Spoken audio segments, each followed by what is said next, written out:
Oke, halo Sobat Utama, balik lagi nih di Utama Podcast episode 13. Oke, mungkin kemarin sempet kayaknya kok beda ya hostnya. Balik lagi nih sama saya. Perkenalin, saya Ayu, saya dari alumni mahasiswa Universitas Tamadjagakarsa. Nah, kali ini saya ditemanin sama dosen narasumber yang luar biasa banget pada hari ini. Yang dimana mungkin hari ini kita bakal kupas tuntas tentang jurusan ilmu komunikasi mungkin kali ya, gitu. Nah, beliau ini sungguh luar biasa yang dimana beliau juga menjadi dosen, beliau juga dosen di beberapa tempat kampus universitas gitu ya, beberapa universitas. Nah, beliau juga sempat merilis gitu ya, banyak merilis buku-buku referensi gitu. Nah, mungkin nggak usah berlama-lama lagi, mungkin kita boleh langsung sapa aja. Ada Bapak Dr. Andes Rusman Latif, Magister Ilmu Komunikasi. Halo Bapak, selamat siang ya. Gimana kabarnya Pak? Alhamdulillah baik. Luar biasa.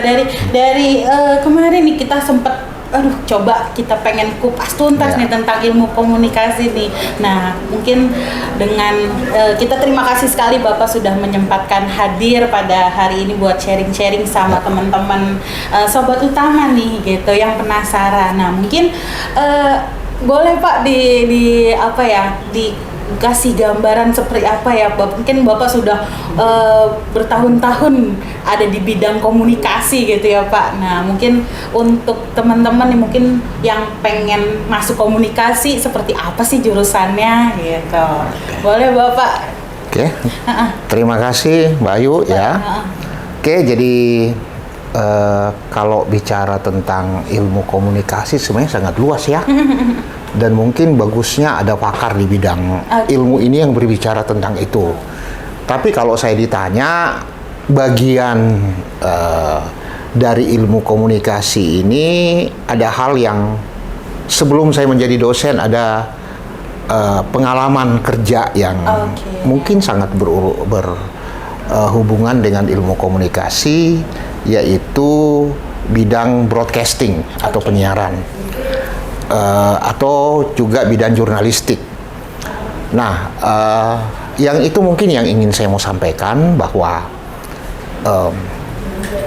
bagian daripada ilmu komunikasi ini hampir semua bidang kehidupan manusia sekarang selalu bersentuhan dengan komunikasi. Bahkan kadang-kadang ada nasihat leluhur yang mengatakan tidak penting apa yang kamu sampaikan, tapi bagaimana kamu menyampaikan pesan itu. Jadi bagaimana? Nah, mungkin ini salah satu yang menjadi fokus ilmu komunikasi, khususnya di dunia broadcasting dan jurnalistik. Nah, oleh karena itu, karena tadi saya bilang ilmu komunikasi ini berhubungan dengan kehidupan masyarakat, jadi hampir semua aktivitas. Bahkan waktu saya kuliah S2, teman-teman saya itu banyak dari jurusan lain dan mengambil jurusan ilmu komunikasi. Saya bertanya sama mereka, kenapa sih lu ambil jurusan ilmu komunikasi, kenapa enggak yang linear aja dengan keilmuan kamu? Umumnya mereka menjawab bahwa saya tertarik dengan ilmu komunikasi. Kenapa? Karena ternyata pada saat mereka ada di di lingkungan kerja, yang menjadi hambatan utama itu adalah komunikasi. Apalagi pada saat mereka pada posisi tertentu. Bagaimana menyampaikan ide yang ada dalam pikiran mereka, bagaimana mengajak atau memberikan motivasi kepada bawahan mereka, atau bagaimana menyampaikan suatu konsep agar bisa berjalan sesuai dengan konsep yang dilakukan, itu yang jadi masalah dalam komunikasi mereka, sehingga mereka butuh ilmu komunikasi. Ya, kira-kira begitu. Nah, kembali tadi pertanyaan, bagaimana dengan pengalaman saya? Saya pikir ilmu ini bukan hanya orang-orang yang mau terlibat dalam bidang ilmu komunikasi yang harus mendalami, tapi ya saya bilang tadi bidang-bidang ilmu yang lain juga perlu mendalami tentang komunikasi ini. Kira-kira tuh Mbak Ayu. Oke. Nah, mungkin buat teman-teman nih yang mau berkuliah mungkin Pak, pastikan mereka penasaran ya. Misalkan contoh saya sebagai siswa gitu Pak. Nah, saya pengen masuk ilmu komunikasi tersebut. Apa harus relate Pak? Seperti multimedia, misalkan SMK harus multimedia, atau misalkan saya SMA harus IPA atau IPS, atau gimana Pak? Atau mungkin semua orang boleh gitu? Ya, oke. Jadi seperti saya katakan tadi Mbak Ayu, bahwa ilmu komunikasi ini itu adalah ilmu yang memang dibutuhkan untuk semua kehidupan manusia, terutama dalam berkomunikasi. Ya, karena kadang-kadang apa yang disampaikan oleh komunikator atau penyampai pesan itu tidak sesuai dengan apa yang diterima oleh komunikan atau penerima pesan itu. Nah, kalau ditanya seperti itu, apakah seperti itu? Tidak juga. Oh, nggak harus ya. Ya, siapa aja, yang penting ada minat oleh yang si mahasiswi ini mau mendalami ilmu komunikasi secara keseluruhan. Oke. Meskipun dalam ilmu komunikasi kan luas banget. Betul. Kalau seperti di kampus kita ini jurusannya kan ada 3. Oke. Ada PR, ya, hubungan kemasyarakatan, jadi istilahnya PR sini. Ada multimedia, dan ada advertising, periklanan. Itu bidang-bidang yang berbeda satu sama lainnya. Tapi intinya semuanya adalah bagaimana menyampaikan satu pesan dari penyampai pesan atau komunikator ke komunikan penerima pesan, kan itu hanya. Walaupun sesederhana itu ilmu komunikasi, tapi banyak teori-teori yang harus dipelajari. Ya, banyak yang harus dipelajari, banyak yang harus dimengerti dan dipahami. Nah, persoalannya sekarang adalah saya nggak ngerti ya, apakah memang ini adalah karakter generasi Z. Generasi Z yang suka instan. Agak males, bukan males pengertiannya, nggak kreatif, tapi apa namanya, nggak inisiatif. Sehingga banyak di kalangan yang siswa yang masuk di ilmu komunikasi ini belajar hanya sekedarnya aja. Mungkin hanya ada komunikasi kan gampang, hanya baca-baca buku teori. Kemudian ada praktek-praktek sedikit yang penilaiannya nggak ada standar tertentu, hanya baik, tidak baik, layak, tidak layak. Jadi nggak ada nilai-nilai tertentu, dapat 9, dapat 10, nggak ada. Jadi artinya hanya sekedar kuliah. Sehingga menurut saya, karena tidak terlalu mendalami ilmu ini, luaran beberapa individu komunikasi pada saat mereka terjun ke lapangan, nggak ada sesuatu yang mereka bisa andalkan. Saya ini kemampuannya apa sih? Saya bisa apa sih? Bahkan kalau ditanya, lu kuliah di komunikasi, kalau keluar nanti dari jurusannya mau jadi apa, bingung malahan. Karena kenapa? Pada saat mereka di sekolah, pada saat mereka mau masuk, tidak memahami mereka itu mau jadi apa. Ya, jadi apa, itu yang pertama. Jadi kalau ditanya siapa, semuanya bisa. Jadi tinggal memilih bidang studi yang kira-kira ingin mereka capai, dan mereka apa namanya, kalau bahasa anak-anak sekarang, fashion mereka, gaya mereka ya. Ya, fashionnya. Kamu itu senangnya di mana? Yang benar-benar itu. Minati ya. Ya, terus saya kan orangnya agak introvert. Ya, pendiam. Betul. Tidak aktif. Apakah saya bisa masuk di komunikasi? Bisa. Karena komunikasi itu kan bukan hanya bentuk berbicara seperti kita sekarang ini, tapi juga kita bisa melalui bentuk tulisan. Karena menurut saya, orang yang sukses itu harus bisa berbicara seperti kita. Kalau nggak ada bisa bicara, bisa menulis. Kalau dia nggak bisa bicara, nggak menulis, agak susah untuk mencapai kesuksesan. Jadi kalau saya pendiam, belum tentu kamu sukses melalui tulisan. Jadi ibaratnya ada yang dihasilkan. Ya, ada yang disampaikan. Ditulis itu kan sekarang media banyak. media yang banyak kita gunakan, apalagi era digital ini, di mana aja bisa nulis. Karena kebanyakan orang-orang hebat menulis itu orang-orang yang tidak terlalu pandai berbicara. Iya. Tapi kalau kita baca tulisannya, kita terhanyut dengan permainan kata-kata dan logika-logika yang dia sampaikan. Banyak seperti itu, banyak. Banyak. Ya, dan menurut saya itulah komunikasi. Oh, oke. Ya. Aku penasaran sih Pak. Mungkin kalau Bapak kan udah terjun di multimedia ya.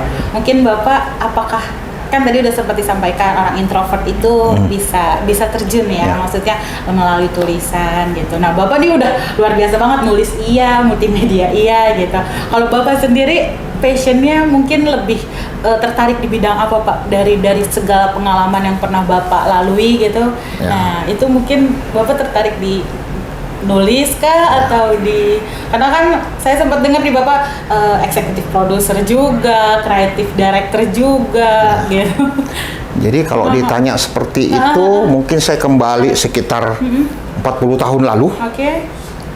Atau 45 tahun yang lalu, pada saat usia masih SMP, SMA, itu sebenarnya saya cita-cita menjadi seorang politisi. Oh, oke. Malah ini ya. Politisi itu, karena menurut saya seorang politisi itu adalah orang yang punya gagasan,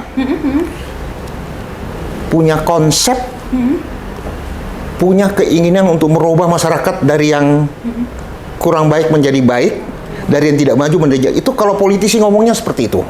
Jadi mereka punya konsep yang luar biasa. Tetapi sehingga saya waktu itu ambil S1 jurusan ilmu politik di salah satu kampus negeri di Indonesia bagian timur. Tetapi dalam perjalanan itu, ya saya belajar bagaimana bisa menyampaikan ide-ide saya dengan gagasan-gagasan dalam pikiran saya.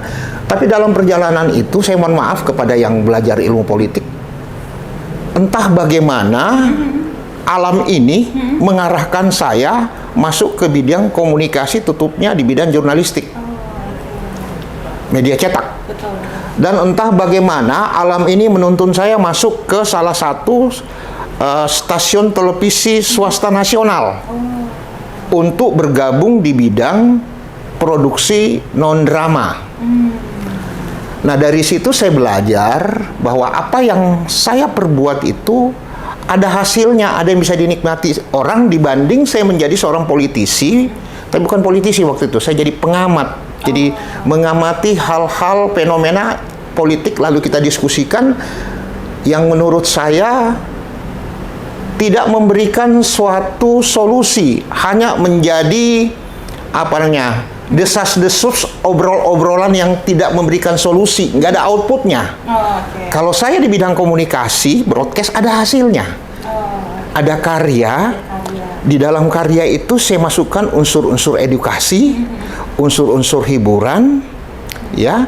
Kemudian juga mungkin saya masukkan unsur-unsur hiburan, kemudian edukasi dan informasi yang bisa merubah kehidupan seseorang dari yang biasa-biasanya menjadi yang lebih baik. Jadi pikiran saya masuk ke situ. Makanya kalau ada yang tanya, kok Pak Rusman tidak ngajar lagi di... Kalau ada yang tanya, kita ngomong, saya lebih suka di ilmu komunikasi terus Kenapa? Ada output yang saya hasilkan. Terlihat, ada karya. Karya itu apakah bagus atau tidak itu relatif. Karena ada karya yang kita buat secara teknis itu keren banget, mengikuti teori-teori yang sebenarnya kita lakukan, tapi ada karya yang mungkin biasa-biasa aja secara teknis, tapi memiliki filosofi atau makna yang bisa memberikan perubahan perilaku dan cara berpikir seseorang. Jadi agak relatif. Jadi, menurut saya, karena saya di bidang itu, pada saat saya bekerja di bidang broadcast itu, saya belajar dari situ. Dan biasanya kita bekerja itu selalu berpikir untuk orang lain, kemajuan orang lain. Sama dengan dosen. Dosen itu selalu berpikir bagaimana mahasiswanya itu bisa lebih baik daripada dia. Kadang-kadang dia menghabiskan waktu untuk membimbing anak. Kan anak-anak ini kan macam-macam karakternya. Ada yang males, ada yang susah diatur dan lain-lain, tapi dengan sabar kita bimbing, kita mengorbankan perasaan kita mengorbankan segala-galanya untuk kemajuan mahasiswa kita. Nah, sama dengan yang saya lakukan itu. Jadi, kalau membuat selalu berpikir tentang orang, bukan diri sendiri. Sehingga menurut saya ini kerjaan yang mulia. Mulia maksudnya apa yang kita lakukan itu untuk kemajuan orang lain kok. Tapi di balik itu berimpact. Impactnya berbalik ke kita. Karena tujuan. Ya tujuannya baik, ternyata berbalik ke kita. Jadi kalau menurut agama apapun mengajarkan, ya berbuat baiklah kepada setiap orang atau siapapun, termasuk alam. Dan itu alam atau orang itu akan balik ke diri kita. Dan itu saya percaya. Saya percaya, makanya apa yang saya lakukan sekarang menulis buku itu, menulis itu adalah suatu kegiatan yang sangat melelahkan. Tetapi buku itu kan selalu tujuannya memberikan sesuatu yang baik pada orang lain. Sesuatu yang baik pada orang lain itu berimpact ke kita. Banyak hal-hal yang tidak pernah kita bayangkan, tidak pernah kita dapatkan, tiba-tiba datang seperti Mbak Ayu misalnya. Saya nggak kenal Mbak Ayu tadinya, walaupun kita satu kampus di sini, karena kita berbeda fakultas dan beda pekerjaan. Dan saya juga dosen sini kan hanya datang ngajar. Karena saya nulis buku, ada buku saya tulis, judulnya itu adalah Pengetahuan adalah kekuatan. Ya, pengetahuan adalah kekuatan. Dari sini ternyata kita terkoneksi, terhubung, atau orang anak-anak muda biasanya ada frekuensinya sama, satu frekuensi sehingga kita duduk sama-sama obrolin masalah ilmu sekarang di sini. Jadi itu tidak pernah ada bayangan sama sekali. Dan buku itu kan ditulis oleh kolaborasi dosen Nusantara yang terdiri dari dosen-dosen dari beberapa fakultas universitas yang ada di Indonesia. Oke, saya kira itu sih ya. Ayo ya. Luar biasa banget ya Pak. Nah mungkin aku juga penasaran nih kan, tadi udah Bapak pengen passionnya lebih malah ke politisi. Aku sempat agak kaget juga kan karena relate-nya nggak relate gitu kan, multimedia. Mungkin Pak buat teman-teman nih yang pengen masuk ilmu komunikasi, ada nggak sih Pak maksudnya prospek kerja atau jenjang karir dari ilmu komunikasi apa sih gitu mungkin? Jadi memang ini pernah menjadi pertanyaan, tapi ini bukan bidang saya yang harusnya memang prodi-prodi yang ada di ilmu komunikasi biasa memetakan ini. Tetapi sebagai dosen ilmu komunikasi saya selalu mengamati, kemudian juga karena berhadapan dengan mahasiswa ilmu komunikasi hampir setiap hari, jadi ya anak-anak ini kan kuliah kan mau jadi apa sih? Betul. Nah, oleh karena itu kalau menurut saya seperti bidang yang saya ajarkan broadcast itu ruang kerja sekarang luas banget. Kalau misalnya dunia pertelevisian, dunia media cetak ini sebentar lagi mungkin akan ditinggalkan, semuanya beralih ke media digital. Di teknologi digital itu banyak profesi yang menunggu di sana. Cuman memang yang perlu dibekali oleh anak-anak kita ini adalah keterampilan teknologi, teknis. Tapi balik lagi saya bilang, karena generasi ini lahir bersamaan dengan perkembangan teknologi ini, mereka tanpa diajarin itu menggunakan teknologi digital sekarang, mereka udah pintar sendiri. Ya, mereka tahu, bahkan lebih tahu daripada generasi sebelumnya. Karena kenapa? Mereka udah lahir. Jadi kalau secara teknologi nggak usah diragukan, mereka akan pintar. Nah, kalau saya sebutkan beberapa profesi, sama sih profesi-profesi yang dulu. Misalnya bahasa sederhananya bisa kita tulis, mereka bisa membuat satu konsep. Kalau dalam film biasanya kita sebut namanya penulis naskah. Di televisi biasanya kita sebut namanya kreatif. Di periklanan kita sebut namanya copywriter. Atau sekarang populernya bisa disebut coba content creator. Banyak tuh Pak. Ya banyak istilahnya. Ya. Atau kreatif konten, banyak lah. Mungkin ke depan, tahun depan ada istilah-istilah, ada profesi-profesi lagi yang muncul, itu tetap ada. Di samping itu bagaimana untuk mengeksekusi, mewujudkan konsep yang tadi itu, bisa mereka menjadi seorang director, sutradara, bisa mereka juga menjadi seorang DOP yang berusin masalah sinematik, gambar-gambar. Videografer. Ya, videografer, fotografer, Itu masih dibutuh. Bisa menjadi mereka seorang editor. Editor banyak lagi istilah-istilah yang baru ya. Nah itu baru bidang broadcast. Nah bidang lain di bidang departemen, misalnya anak PR atau apa, kan hampir semua perusahaan-perusahaan besar sekarang, ya, holding company, perusahaan-perusahaan dulu mungkin divisi atau departemen komunikasinya itu hanya bagian kecil, biasanya sebut humas. Tapi sekarang perusahaan-perusahaan besar, bahkan secara individu, orang-orang politisi, orang-orang terkenal biasanya mereka ada penasehat komunikasi. Betul, konsultannya. Konsultan komunikasi. Bahkan sekarang kan kalau kita lihat juga di TV, pengamat politik itu kalau zaman saya dulu biasanya pengamat politik. Kalau sekarang nggak, pengamat komunikasi politik. Ada kata-kata komunikasi. Bahkan mungkin di pengadilan nanti ada pakar, kalau selama ini kan forensik. Pakar telematika, mungkin nanti satu jadi saksi ahli itu ada pakar komunikasi dihadirkan dalam satu kasus di persidangan. Sekarang kan biasanya pakar psikologi. Mungkin satu waktu. Pakar forensik komunikasi. Ya, atau mungkin sudah ada sekarang, saya nggak tahu. Karena ini juga pernah dibicarakan oleh para pakar. Karena saya bukan pakar komunikasi. Saya hanya seorang, kalau dosen itu ada disebut praktisi di bidang broadcast. Jadi kalau bilang ahli nggak. Walaupun ada beberapa buku saya tulis, tapi buku itu biasanya dari pengalaman dengan tambahan teori-teori yang saya pelajari pada saat saya sudah bekerja. Ternyata untuk menjadi seorang praktisi yang unggul, itu tidak cukup kita belajar tentang teknis-teknis bagaimana mengerjakan sesuatu, tapi perlu pendalaman teori-teori, karena teori-teori itu menuntun kita kepada membuat karya yang lebih sistematis, ya, lebih sistematis, lebih fokus, kemudian lebih efisien dalam semua pengertian budget, waktu, manpower, alat dan sebagainya. Nah kira-kira, nah balik lagi tadi, profesi apa? Saya udah bilang tadi, hampir semua bidang kehidupan sekarang membutuhkan namanya ilmu komunikasi. Tadi saya bilang secara individu sekarang.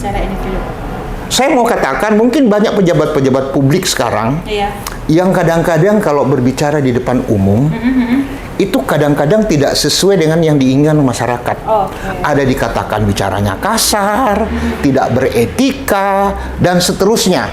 Menurut saya, karena memang kita karakternya berbeda, mungkin setiap individu ini, ya, pemimpin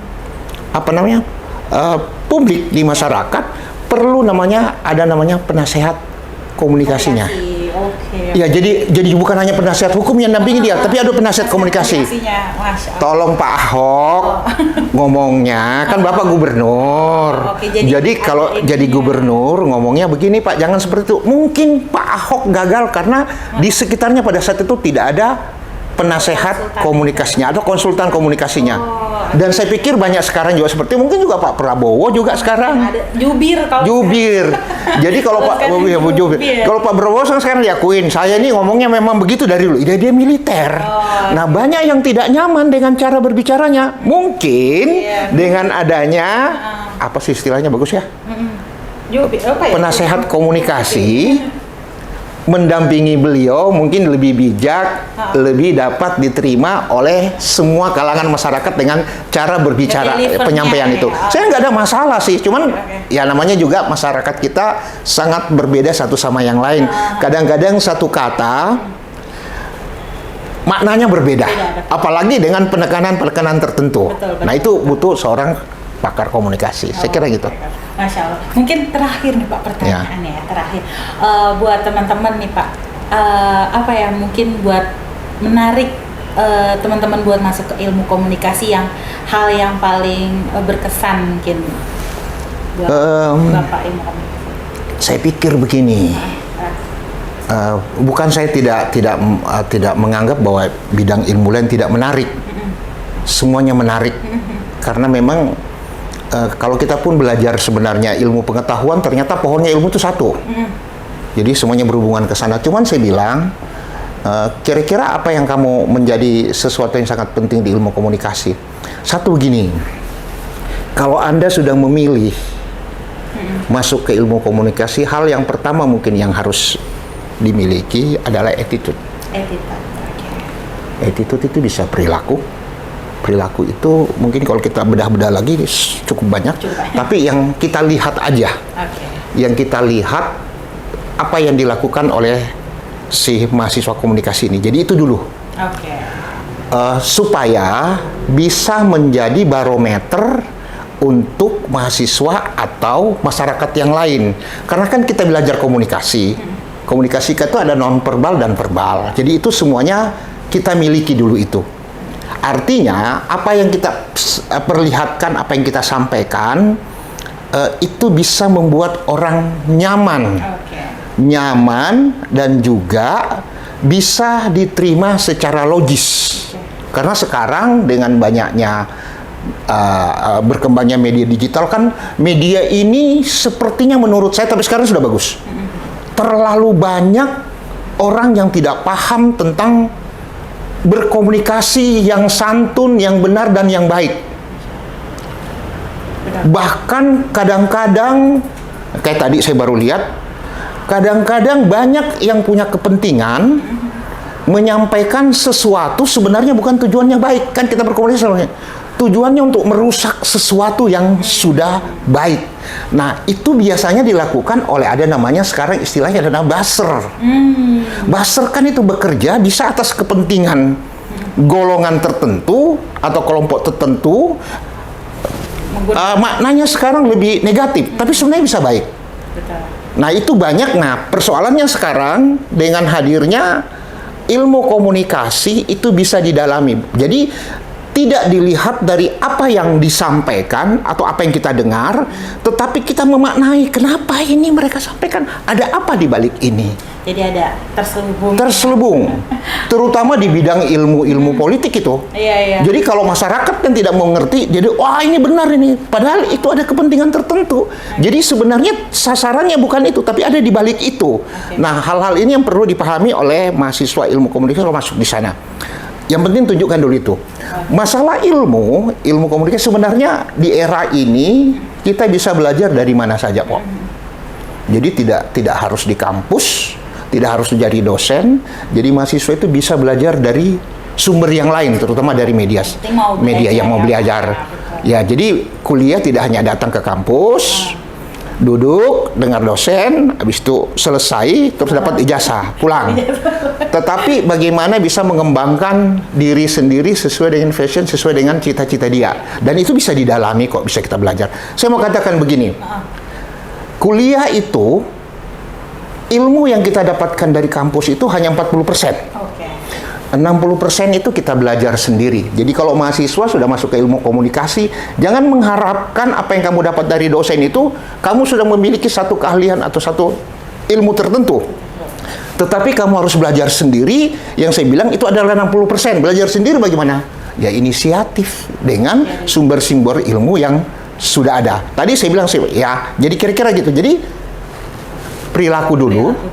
Kemudian masalah ilmu itu bisa kita belajar, karena juga sekarang kalau saya mau katakan, kalau ditanya, Pak, bagaimana sekarang hampir semua universitas punya fakultas ilmu komunikasi, apakah ada perbedaan-perbedaan itu? Menurut saya ada, tapi tipis. Biasanya yang berbeda itu fisik dari kampus itu, ya fisiknya, ada yang bagus, ada yang biasa. Tapi sebenarnya ilmu di dalam gedung-gedung yang berbeda itu sama sih. Nggak ada yang jauh-jauh amat. Saya mengajar di beberapa kampus, dan ilmu yang saya ajarkan di kampus-kampus yang berbeda sama. Rusman Latif dia sampaikan, apa sih namanya itu, RPS-nya sama, materinya sama, sehingga menurut saya yang beda itu cuma fisiknya doang. Saya kira gitu Mbak Ayu. Oke, luar biasa nih Bapak. Nih aku dapat ibaratnya kalau anak sekarang tuh bahasnya daging semua Pak, ibaratnya berisi semua gitu. Mungkin seru banget ya Pak. Mungkin ini udah masuk ke segmen akhir yang dimana memang terima kasih sekali Bapak atas pemaparannya. Mungkin nanti lain waktu mungkin boleh ya Pak saya Boleh. ngobrol-ngobrol di belakang kamera, kita ngobrol lagi karena luar biasa sekali ini Bapak Rusman Latif yang memang sudah menyempatkan sharing-sharing di podcast utama kali ini gitu. Mungkin kalau mau follow boleh Pak, sosial medianya apa? Mungkin mau bertanya-tanya, ada sosial media atau gimana? Saya Instagram? banyak sosial media. Jadi saya beberapa kali jadi sosial pembicara media. di Oke. beberapa seminar nasional.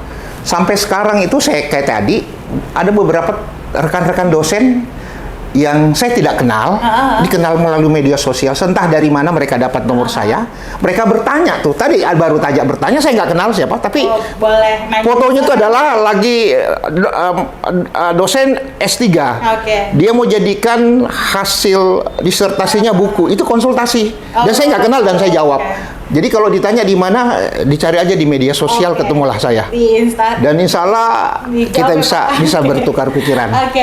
Terima kasih Bapak untuk bisa open sharing Ya. berarti ya. Oke, bisa dicari aja di Instagram Pak Rusman Di Latif. Google banyak. Di Google juga banyak, apalagi sudah menulis beberapa buku gitu ya. Oke, mungkin itu aja dari podcast utama hari ini, yang dimana nanti teman-teman bisa follow di kanal media sosial kita, ada di @utamajagakarsa_official, bisa dicek di Instagram, di TikTok, di YouTube. Pastinya nanti tetap subscribe YouTube kita. Dan mungkin sedikit informasi buat Universitas Taman Jagakarsa, kita sedang buka gelombang 1 yang dimana nanti akan ada potongan biaya kuliah, dan mungkin kita ada juga program beasiswa gitu. Jadi buat teman-teman, info lebih lanjutnya boleh DM Instagram kita atau langsung klik link bio di Instagram kita.